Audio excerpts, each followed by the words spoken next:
Good morning, friends and enemies. Today we are doing a 12-team mock draft on the Sleeper app, and this will be pulling in real people from the Discord, all right? So if you are new to the BDGE community, the Discords will be linked down below. That's where I usually throw the links into mock draft with us. Now, this is 12-team, one quarterback, full PPR, starting 2 running backs, starting 3 wide receivers, starting a tight end, a quarterback. I think we have 2 normal flex spots and maybe 1 bench. This is going to be 10 rounds. I'm going to take the #1 overall pick because I want to test a few different strategies here and we can go from there. Going to drop the link in the Discord right now and we will watch this fill up in real time.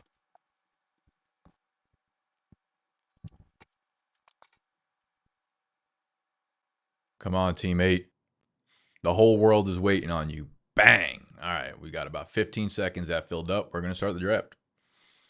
And I'm sitting at the 101. Now, I've been on record saying that Saquon is my 101. However, the reason that we do these mock drafts is because we notice patterns, we notice trends, and sometimes best player available isn't always the best strategy when it comes to drafting. So what I've seen more often than not, although the way that this draft is going is not the way that I expected this to go so far, is going hero running back is fun.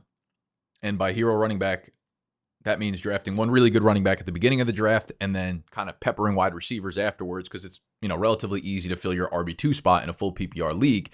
What I've seen, however, especially at the 101, if you have an early pick, going with the Saquon or Bijan is fun. However, when you get to the 2-3 turn, the value in that round, in those rounds, to me, tends to favor running backs very, very heavily. Even, if you're in the back half of the draft, I think when you get to the 3-5, the 3-6, the 3-7, a lot of the times you're seeing guys like Josh Jacobs, Chase Brown, Jonathan Taylor, kind of sitting there, whereas you're choosing between them and like Tyreek Hill, Terry McLaurin, Garrett Wilson, where, in my opinion, I'm leaning heavy on the running backs there, which makes sense to go wide receiver earlier on in drafts, just based on where the value pockets are starting to move. Tiffany in here and already auto-picking her first slab at this. We got Chase, we've got Saquon, Bijan, Gibbs. We had 5 running backs going the first. We had 7 receivers. That 12 turn is a pretty juicy spot, man. Like starting with Puka and Nico feels quite luscious, especially in a full PPR league. Like those two could end up being the #1 and 2 in terms of overall targets on the year. So Tiffany does tap in for a second round pick and goes with Christian McCaffrey. You got BTJ and C-Mac. So right now they're pretty heavy on running back, which this is definitely more towards, home leagues. I think this is probably good practice for that. Whereas if you're drafting in best ball or underdog, people go super, super wide receiver heavy, and most of these guys end up lasting around till the 212. But for me, yeah, I'm hoping that I can double tap the running back position, or at least get one high-end running back there at the turn. Although it doesn't look like it's lending itself to hit that. We do have some really, really good receivers left, though, so I won't be too mad about that if, Drake London falls to me, because he ain't falling to me. Shout out me for being a fucking rock, being a cone and thinking he's going to fall all the way down to me. So we got Bucky, Bowers, C-Mac, Achane, Allen, AJ Brown, Drake London. Yeah, I really like what those middle teams did here, stacking Jefferson and Drake London. I'm also very much in on Jefferson this year. I like JJ McCarthy. I think he's going to be really, really good in that offense, and I think everyone's really worried about quarterback uncertainty. Everyone loves to use quarterback uncertainty only in negative light. But what happens when the quarterback is really good? What happens when Jaden Daniels is really good and Bo Nix is really good? The biggest beneficiaries are the weapons around him. So there goes Jacobs. Was really hoping I can actually grab Jacobs there, but there is still a guy like Jonathan Taylor, as risky as he feels. I think he makes sense at the turn here as kind of my hero RB. And then you can go Chase Brown, you can go JT. They're kind of in the same tier for me. I'd even look at Kamara here, given it's a full PPR league. Lamar feels beautiful as well, but I think we could probably wait on quarterback given that it is, a 1 quarterback league. Let's grab our RB1 in Jonathan Taylor. And let's think about the wide receivers here. Do we want to double tap running back? Because I do love me some Chase Brown.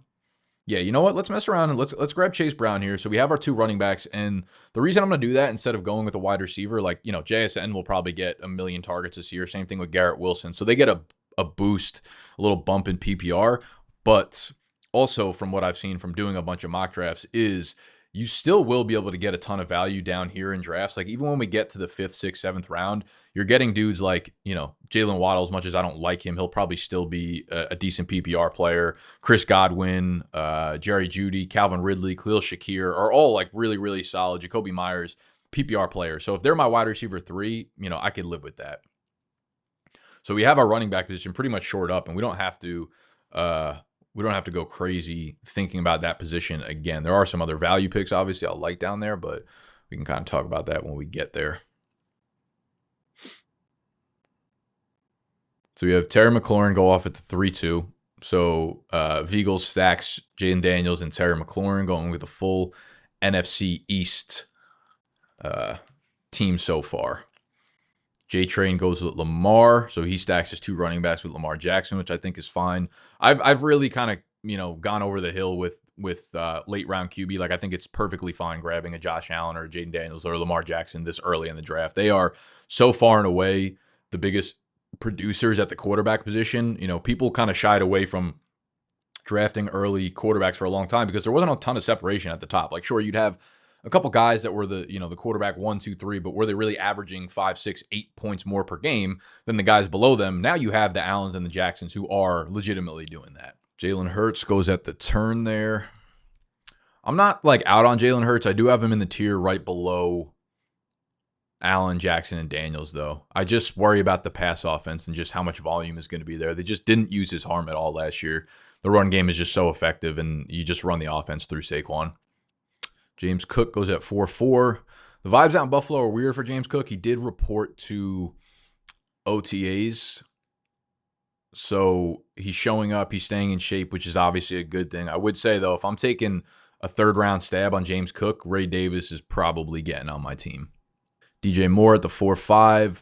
Chicago's one of the very, very, very, very key fantasy situations to figure out and not get wrong this year, I think, because if you're someone who maybe believes that the hype is a little bit overrated and you fade them and you're right there, you're going to be really, really, really well off. And if you're in on them and they do really well, picking the right players there will probably return tons of value. And DJ Moore, per Vegas, like he has some of the highest lines out there. I think he's at like 1,025 receiving yards and 5.5, 6.5 touchdowns, which might not sound like a lot on the surface, but for Vegas preseason totals, that's a very high number. All right, so we're almost back on the clock here, and Kamara's still sitting there. Now it makes me feel like I wish I took a receiver. But I do really like Courtland Sutton, so maybe I'll grab him here. Fuck. Sutton's off the board, and now we're in a tricky spot. We got Laporta, Hawkinson. We got Devonta, Xavier Worthy, Jameson Williams. Honestly, at this point, this is the strategy I took. I think I'm just going to triple down on running back and hit that value at the wide receiver later because I don't see anyone here. Like I really like Jameson Williams as a huge breakout candidate. To build on top of what he did last year, 1,000 yards with his first season under him, his feet under him. I forgot we're on the turn, so we have 2 picks in a row. We can go Devonta Smith as our 2. We're almost going like hero wide receiver here. Who do we like as our 2? Take Devonta, but in full PPR, I kind of like George Pickens a little bit. We'll just play ADP here, and we'll go Devonta. Yeah, I was thinking about George Pickens. That was a good pick by Vigels. I like what he's doing with his team. I wanted Sutton badly there. You'll see in a video, actually, depending on when you see this, you either watched it yesterday or you'll see it tomorrow. I go pretty in-depth on Courtland Sutton for this upcoming season. Sutton's a dude where I think he's one of the better values in drafts right now, getting him at the 4-5 turn. What he did with Bo Nix over the second half of the last year was just groundbreaking type shit. Sutton was the wide receiver 10 from weeks 8 through 18. He led the NFL in team air yard share. 49% of all of the Denver Broncos air yards went to Courtland Sutton over that span. Was a monster red zone target. Number 3 in the NFL in contested catch rate. So just such a reliable target for Bo Nix in that Denver offense. And all the hype last year was basically Cortland Sutton was going to play the Michael Thomas role in Sean Payton's offense. And that really like came to fruition. Sutton's just an intermediate monster on the field. And the chemistry between him and Nix is super legit if you just watch Denver play at all last year. And it just looked good. It just popped, and it doesn't feel like anything's fluky about it. I like Pat Bryant. I like Evan Ingram, but Pat Bryant's a rookie, so we'll see how much he's really involved. Evan Ingram, I mean, his Vegas numbers too are pretty damn low. I think he's at like 575 for receiving yards, which is very low amongst like the high-end tight ends that are getting drafted right now. But regardless, let's look at the team a little bit.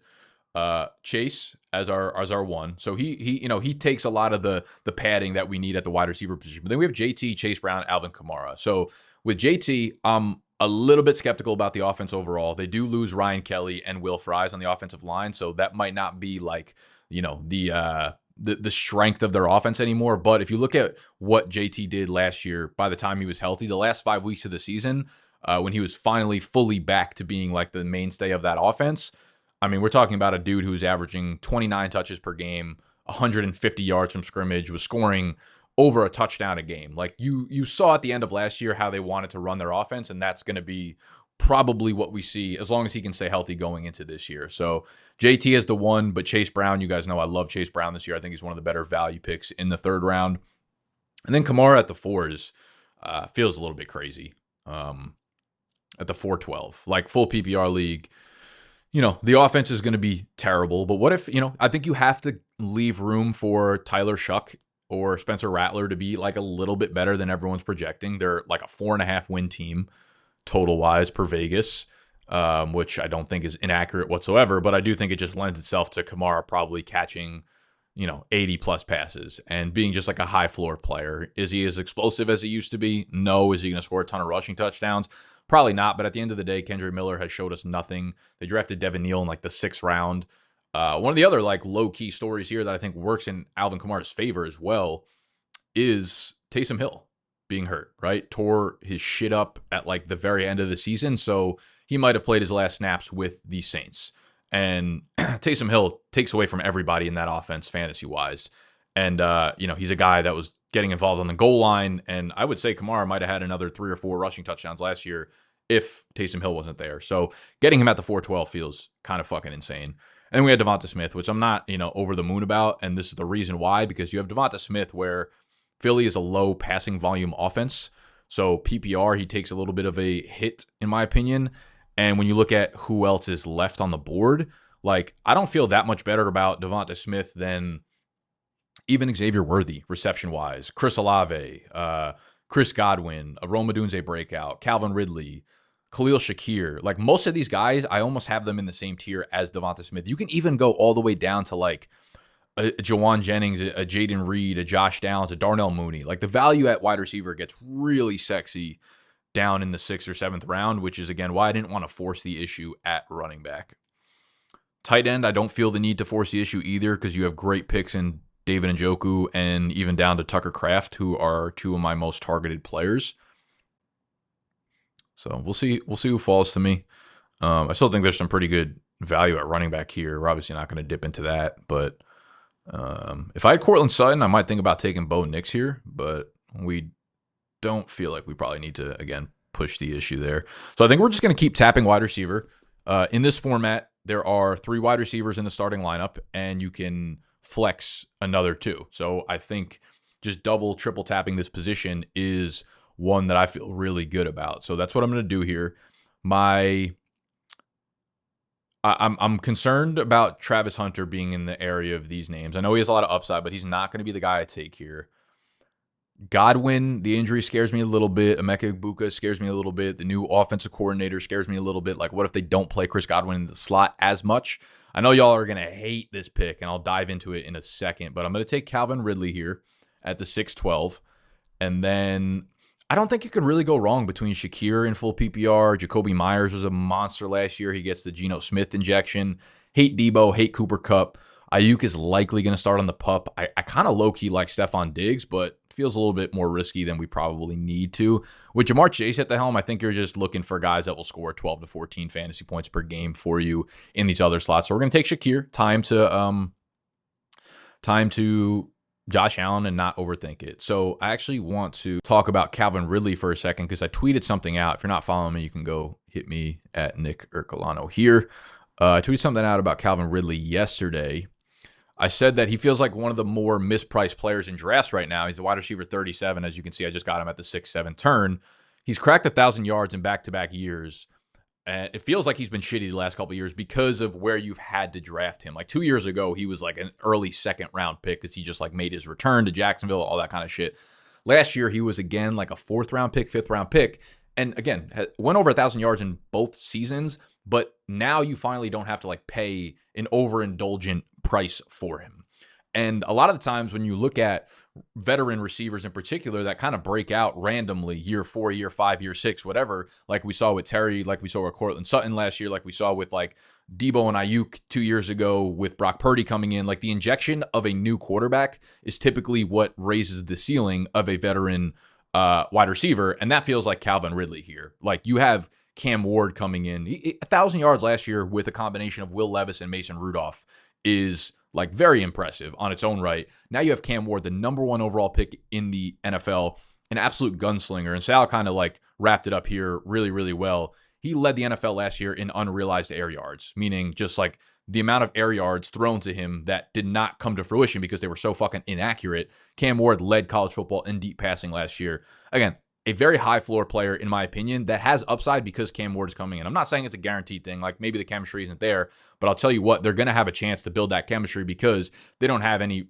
other real options in that passing game. They signed Lockett, who's dust. They signed Van Jefferson, who stinks. He's a cone. And then you have a bunch of like day 3 rookies. You have Alec Ayumanor. You have Shamir Dyke, I think. That's his name. Yeah, sometimes I flip him. And then you have Xavier Restrepo, who was undrafted, so he might not even make the team. But you have a bunch of guys who like are kind of nothings right now. So I think Calvin Ridley is a clear one there again, and I think he has some real upside that you guys should be thinking about. He shouldn't be a clear fade for you, especially not at this price. So after Ridley, we took Shakir. Then you saw a little bit of a run of running backs here. You got Pollard, Aaron Jones, DeAndre Swift, who I think are all really nice value picks. And then you have Godwin, Ayuk, Debo. That's like the yucky tier, man. That shit just yucks me out a little bit. You have Godwin coming back from a serious injury. You have a first-round receiver added to the mix. And I get it. He was like the wide receiver 1 before getting hurt last year. I do wonder, though, like, again, with the new OC, no more Liam Cohen, Dave Canales is out of there. Do they force the issue with Godwin being in the slot again? Do they let Emeka Egbuka run in the slot, Jalen McMillan run in the slot? Do they put Godwin? That was like one of the reasons people liked Godwin a lot going into last year because they were so heavily pushing the narrative that Godwin's going to be a full-time slot guy. He did, and that's how he kind of broke out. Does that happen again? The reports seem to think that they will be pushing that again. So it's like, I like what I'm hearing, and they did sign him to the extension this year with a lot of guaranteed money, so they feel good about him. But I do think there are red flags, though I think Godwin and Ayuk going back-to-back feels crazy because Ayuk coming off the ACL tear, a much more serious injury, and he's reportedly likely to miss the first 4 games. So the fact that them two are going back-to-back feels wild to me. So I like the Godwin pick enough. I don't like the Ayuk pick. I'm not a Debo guy. Tracy in the 7th round feels so early. I don't know if that was an auto pick or not. Hunter, we have a couple quarterbacks, Bo Nix and Jared Goff. Love the Caleb Johnson pick there. That's an interesting strategy from Easy Does It at the end there. He goes super wide receiver heavy. Puka, Nico, and Rashee Rice, along with Jalen Hurts. And then he takes 2 stabs on rookie running backs, Trayvon Henderson and Caleb Johnson. So he's probably just hoping that the receivers really carry him for the first 6 weeks of the season, and then you have that second half of the year breakout for the rookie running backs. So again, like this is another reason why I was fine going super running back heavy in the middle rounds, because like still look at the wide receivers available here. Jacoby Myers, Jawan Jennings, Ricky P, Josh Downs, Darnell Mooney, all, in my opinion, phenomenal picks around this range. We'll see what the tight ends are doing here. I would like to grab one probably at this turn here because otherwise I'm going to be subjugated down there to like the Dalton Kincaid, Dallas Goedert tier, I think. So I like Jonnu Smith. He had a career year last year, obviously. They had to kind of change their entire offense based on how defenses were playing, and it led to an insanely low average depth of target for Tua. His ADOT by year, Tua, 10.1, 8.2, 6.1. So you're seeing a very clear difference in how they needed to operate as an offense, and it led to, obviously, a lot of there goes Jonnu and Achane dump-offs. Regardless, though, I'm a fan of David Njoku here, as well as Tucker Kraft, but I'll just kind of take Njoku here and not force the issue on possibly missing out on him. But I feel so good about my high-end running backs that now we can just keep nailing the depth of receiver. And I don't really have a strong take about any of these guys over one another. Jacoby, Juwan Jennings, Josh Downs, Darnell Mooney. I will say, if Ayuk does miss the first 4 games, Juwan Jennings should probably be a very, very, very big factor over the first month of this season. So I think I'm going to lean Juwan Jennings here. And then maybe we can grab Purdy as a stack in the next round, because I think he's underrated too. But yeah, Juwan Jennings was such a good possession receiver last year. Him and Brock Purdy clearly, built like a legit wide receiver 1 type chemistry. Now, Juwan, he's risky in the fact that, like, I think he'll start the year off really strong, but will he be able to hold Ayuk off for the 1 when he comes back? Will he be able to hold Ricky Pearsall, possible year 2 breakout, if he's out there for the entire season? That's where it gets a little murky. It could be up and down for him. Like, George Kittle's obviously a stud. C-Mac, if he could stay healthy, then, we're likely looking at 70, 80, 90 targets going his way, although I'm still skeptical about that. But yeah, there's just so many good players in this offense. But I will just say, like, Juwan Jennings led the team in targets last year, more than George Kittle. So it's not like we're just going off of hypothetical theory, right? It's not like we're just saying that for Ricky Pearsall, like, oh, he'll probably be the number 1 target this year. We just saw Juwan Jennings be the number 1 target last year. So I don't think it's crazy to project him to do that. Plus, again, full PPR, 9th round, Juwan Jennings is something that I would kiss my mother for. 8 down.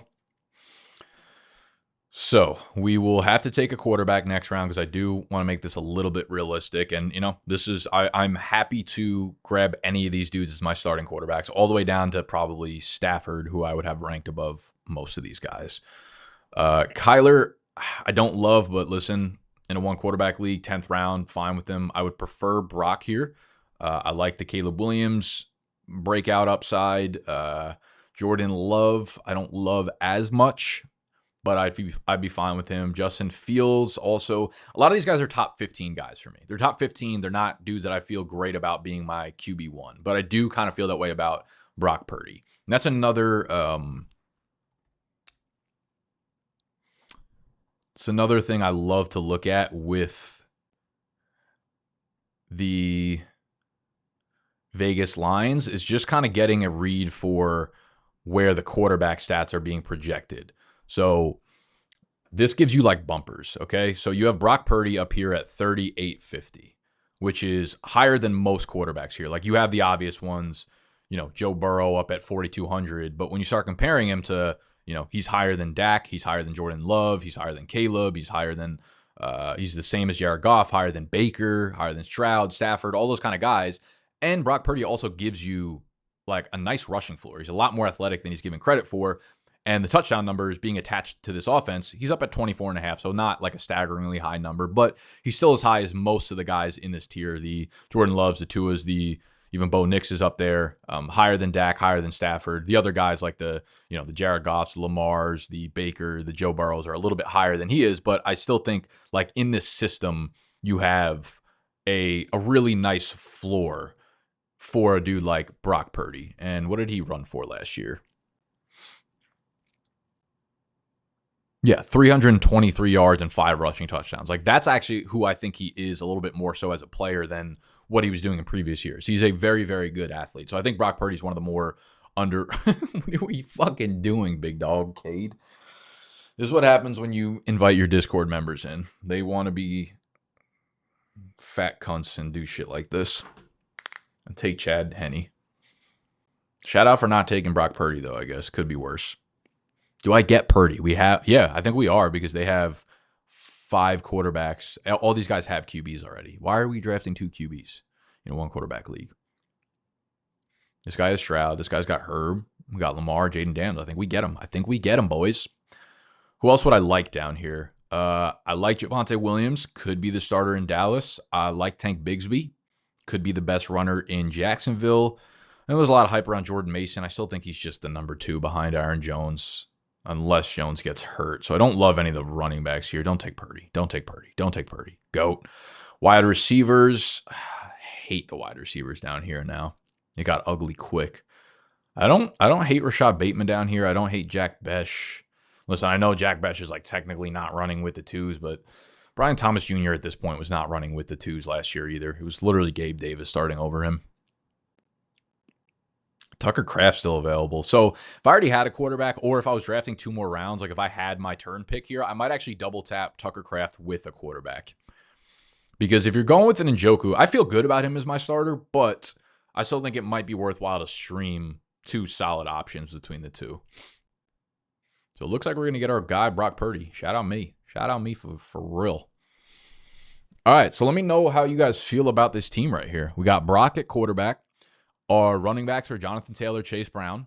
Our wide receivers are Jamar Chase, Devonta Smith, Calvin Ridley. Tight end is Njoku. Our flex starters are Alvin Kamara, Khalil Shakir, and we got Juwan Jennings on the bench. So the wide receivers obviously don't look as beautiful on paper, but I think that's kind of what you give up when you're going JT, Chase Brown, Alvin Kamara. Plus, we have Jamar Chase to kind of anchor that wide receiver room. So I'm a fan of what I did. I'm sure you guys are going to hate what I did because you hate all the mock drafts that I have, but whatever.